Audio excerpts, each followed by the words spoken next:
네, 안녕하세요. 기자왕 김기자 채널 김태현입니다. 오늘은 최근 전해드리고 있는 서당 이야기의 실제 피해자분을 모시고 왜 도대체 그곳은 지옥이 됐는가에 대해서 얘기를 들어보도록 하겠습니다. 이 서당은 정말 최근에 충격적인 얘기가 많이 나오고 있죠. 우리가 몰랐던 그 지리산 서당들, 예절학교, 인성학교, 예절을 가르친다, 인성을 가르친다고 하다가 지금 봤더니 거의 지옥을 만들어 놨어요. 네, 맞죠. 그럼 여기서 도대체 무슨 일이 일어나고 있는가를 경험해 보신 분에게 한번 들어보도록 하겠습니다. 안녕하세요. 네, 안녕하세요. 오늘 피해자분은 얼굴 공개를 원하지 않아서, 그리고 사실은 되게 그때에 대한 끔찍한 기억이 있죠. 네, 맞죠. 그래서 다시는 기억하고 싶지 않으실 텐데 이 사건을 좀 더 공론화돼서 그 서당이 좀 청소가 됐으면 좋겠다 네. 라는 생각으로 좀 용기를 내신 상황입니다. 서당에서 언제 있었는지, 그리고 어떤 일이 있었는지부터 한번 얘기해 볼까요? 네, 저는 19년 11월부터 예. 20년 4월까지 있었고요. 또 거기서 무슨 일이 있었냐면은 이제 최근에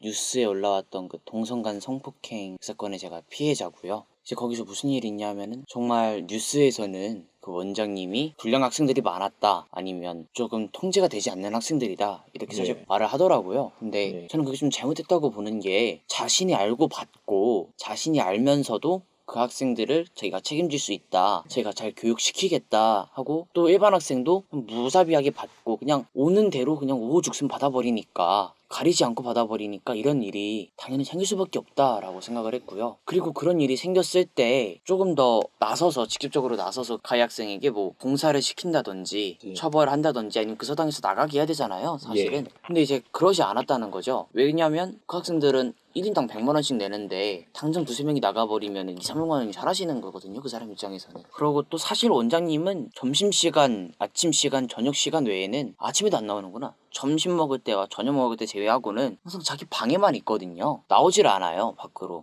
밖에서 무슨 일이 생기는지 아무것도 모르는 거죠. 또 관리하시는 분이 한 분 있는데 이제 그분은 그냥 자요, CCTV실에서. 그러니까 누가 알질 못하죠. 무슨 일이 있건 간에 알질 못하니까 CCTV만 잘 보고 있으면은, 다른 방으로 학생들이 옮겨 가거나 학생들이 한 방에 많이 모여 있으면 당연히 가서 제시를 한다던가, 아니면 같이 학생들을 돌봐준다거나 옆에 있거나 하면은 학생들 간의 폭력이 절대 있을 수는 없는 일이고요. 예. 어른의 말은 잘 들어요? 솔직히 듣는다고 봐야죠. 왜냐면 안 들으면 형들을 시켜서 때리거든요. 너 쟤 때려, 이렇게 시킨다고요? 딱 이렇게 하죠. 불러서, 야, 누가 군기가 좀 빠졌다, 너가 가서 군기 좀 잡아, 시켜요. 그러면 형들이 방으로 내려가서 예. 때리거든요. 아니면 예. 전체 학생을 다 불러서, 제가 그 형들보다 2살 어린데 제가 제일 그 중에서 나이가 많으니까 자기보다 1살 많은 형을 때려서 군기를 잡죠. 앞에서 때리는 거죠. 거기 하루에 일과가 어떻게 돼요? 하루에 일과라고 딱히 할 수 있는 게, 아침에 7시 정도에 일어나서 이제 밥을 대충 먹고 방 청소 시킨 다음에,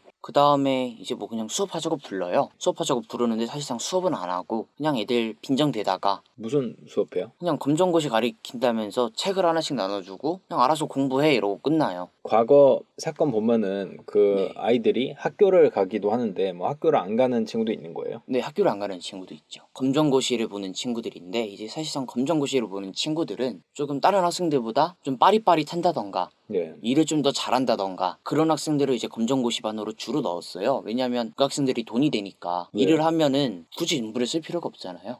인부 대신에 학생들을 쓰고 명목상은 검정고시 반으로 넣어놓고. 네, 그쵸. 사실상 검정고시에 대한 공부는 거의 안 했다고 보면 되죠. 그리고 그 수업을 한 2시간 정도 하면은 이제 여학생들은 한 10시부터 밥을 만들러 가요. 돈을 100만 원씩 내면서 왜 밥은 또 학생들이 만들어요? 제가 그래서 최근에도 서당 관계자분이랑 전화를 또 한 통 드렸는데, 그런 거에 대해 어떻게 생각하시냐 물어봤더니, 그건 관점의 차이고, 예. 학생들을 공사시키거나 여학생들이 밥을 짓는 거는 그 상황에서 자기들끼리 똘똘 뭉치고 그 상황에서 더 배울 수 있게, 그게 인성교육이라고 말을 하더라고요.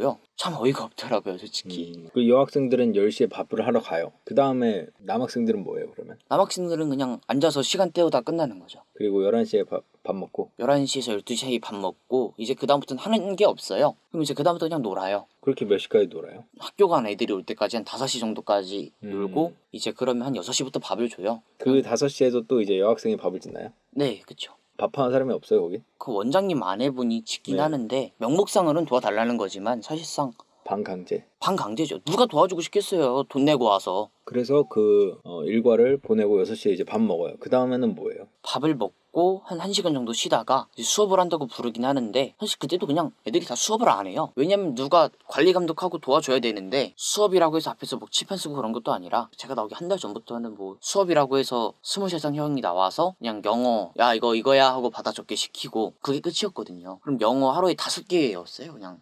단어. 네. 그게 끝이에요. 그렇게 해서 공부를 한다고 치고 그 시간도 끝나요. 그럼 몇 시쯤 되나요? 그럼 한 7시 반에서 8시 조금 넘거든요. 그래서 그냥 그때부터 방에 넣어요. 그냥 방에 가서 그때부터 자는 거죠. 그럼 거의 관리하는 게 없네요. 주말에는 뭐예요? 주말에는 아침밥을 안 줘요. 이제 학생들이 주말엔 졸리다고 핑계 대면서 아침에 10시에 깨운 다음에 밥을 주는데 밥이 그냥 라면 하나씩 줘요. 그 다음에는 하는 게 없죠. 그 서당에서 부모님들한테 보내온 사진 같은 거 보면은 뭐 피자도 먹고 뭐 치킨도 먹고 이런 사진도 보내고 그러는데 그런 건 안 해요? 솔직히 가끔 치킨이나 피자를 사주긴 하는데 이제 치킨이나 피자를 사주는 것도 자신의 돈이 안 나가고 예. 학생들 부모님한테 애들이 오늘 치킨 먹었으니까 돈을 달라고 하고 아 그래요? 돈을 받아가거나 아니면 저번에 뉴스에 나왔다시피 부모님한테 전화해서 이 학생이 오늘 축구 져서 치킨을 사야 된다고 치킨밥 좀 보내달라고 이렇게 요구를 하기도 하고요. 근데 정말 핸드폰은 못 써요? 네, 핸드폰을 정말 못 써요. 절대 그것만은 철저하게 감시해요. 네. 왜 그럴까요? 서당 내부 상황을 밖에 알린 학생이 한 명 있었어요. 근데 이제 그 원장님이 그 부모님한테 이 학생은 지금 거짓말을 치는 거다. 예. 이 학생이 서당에 나가고 싶어서 되게 거짓말 치고 전 그런 적이 없다. 예. 이 학생 나가면 진짜 큰 사고 칠 거다. 이렇게 말을 하면 부모님이 그 사람이 거기서 오랫동안 지냈다 하니까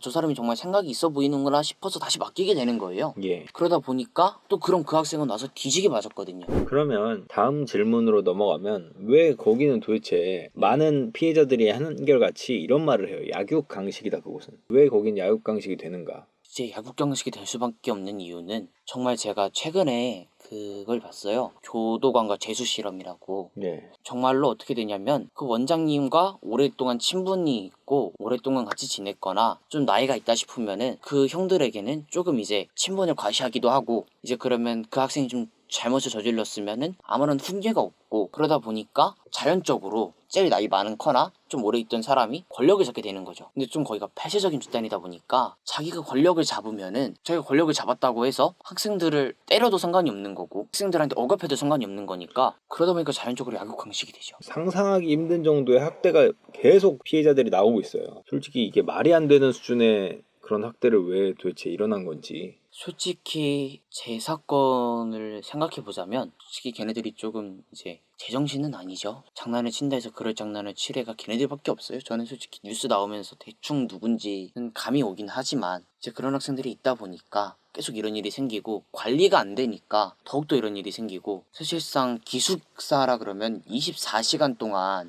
예. 관리를 해줘야 되는 거잖아요. 예. 근데 24시간 관리를 해주지 않고 원장은 12시 넘으면 들어가서 자고 있고 사무장은 12시 되면은 퇴근해버리고 그러다 보니까 사실상 관리가 안 되죠.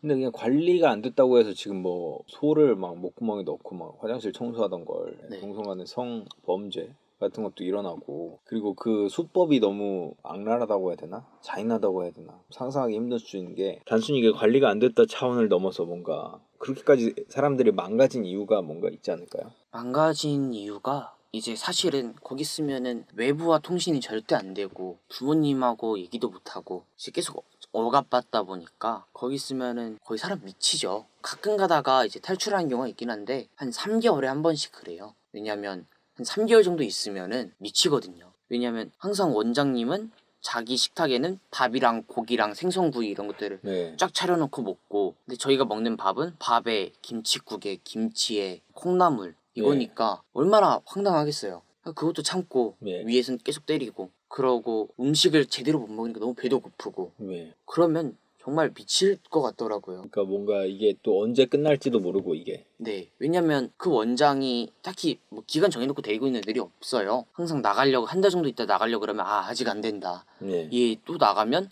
또 사고 친다. 또 네. 그러면 또 잘못하면 교도소 간다. 이런 얘기를 하니까 부모님 입장으로서는 당연히 무섭죠. 그럼 아이가 아무리 말을 한다 한들 부모님은 이제 이렇게 보는 거죠. 그냥 투정이겠거니. 예. 투정 부리나 보다. 선생님이 그렇다는데 음. 이제 그렇게 되는 거죠. 저도 아직도 우울증약 먹고 그러고 있지만 정말 밤이면 밤마다 생각드는 게 달력도 없고 네. 방에 시계도 안 놔주고 달력도 안 놔주거든요. 그러다 보니까 오늘이 몇 월 며칠인지도 모르겠고 내가 여기서 며칠이 있던 건지도 모르겠고 지금이 몇인지도 모르고 빨리 나가고는 싶은데 나갈 수 없는 상황이니까 사실상 그냥 미치는 거죠. 거기에 있을 때 처음에는 안 그랬는데 나중에는 진짜 이상해진 사람들도 많아요. 꽤 있죠. 그게 피해자로서 되게 마음의 상처를 얻은 사람도 있을 테고 갑자기 가해자가 돼서 괴물이 돼버린 사람도 또 있을 테고 그렇게 뭐 바뀌나요? 바뀌더라고요. 저도 정말 몰랐어요. 한 사람이 권력을 잡고 폐쇄적인 공간에 갇혀 있다는 것 자체가 사람을 정말 그렇게 괴물로 변하게 만들더라고요. 거기서 이제 6개월 정도 있다가 나왔어요. 그 나오게 된 계기는 뭐였나요? 이제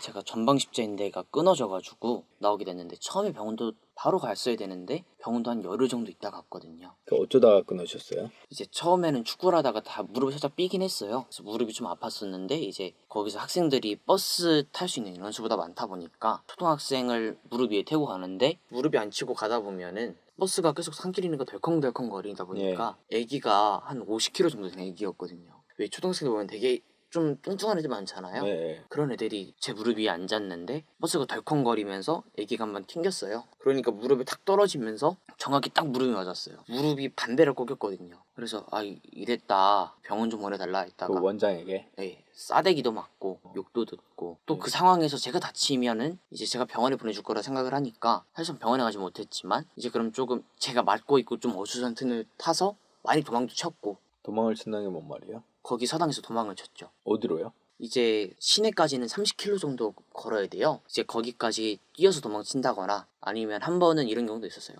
하도 힘드니까 차를 훔쳐서 도망간다든지 차를 훔친 다음에 어디다 버려놓고서 그 다음에 시내버스 타고 집까지 가면 되는 거니까 그렇게 해서 많이 도망을 쳤죠. 근데 그날도 어수선한 틈을 타서 누가 도망쳤어요 마침? 네, 그러다 보니까 더 병원을 못 갔죠. 사실상 도망을 쳤어도 그 학생들을 또 찾고 그러면서 병원에 데려가셔야 되는 거잖아요. 예. 그래도 병원에 가지 못하고 그래서 언제 병원에 갔어요? 다치고 나서 열흘이나 지나서 갔는데 제 무릎이 지금 요만한데 그땐 요만큼 불어났거든요. 요만큼 불어났는데 그때서야 병원에 갔어요. 병원에 가보니까 피가 가득 차서 움직일 수가 없다 하더라고요. 그래서 병원에서 같은 날에 수술을 하고 피를 다 뽑고 아직도 거동은 좀 힘든 상태죠. 그 병원을 왜 일찍 안 왔냐고 뭐 묻지 않아요? 병원에서도 서당 내부 사정을 아는 곳이 몇 군데 있기 때문에 제대로 물어보진 않더라고요. 그래서 이제 부모님이 그런 사실을 그때서야 알게 된 거네요.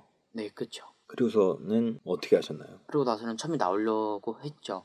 예. 나오려고 했다가 부모님이랑 얘기를 해보니까 조금 원장님이랑 얘기해보겠다 그래서 얘기해보니까 그냥 나중에는 나가라 하더라고요. 한 일주일 정도 병원에 입원하다 보니까 예. 그래서 나오게 됐죠. 왜냐면 거기 있으면 예. 십자인대는 사실 재활을 해야 되잖아요. 예. 그래서 재활 운동도 해야 되고 병원에 계속 왔다 갔다 해야 되니까 그럴 시간이 없다고 나가라 그랬죠. 구독, 좋아요, 알림 설정까지 부탁드립니다.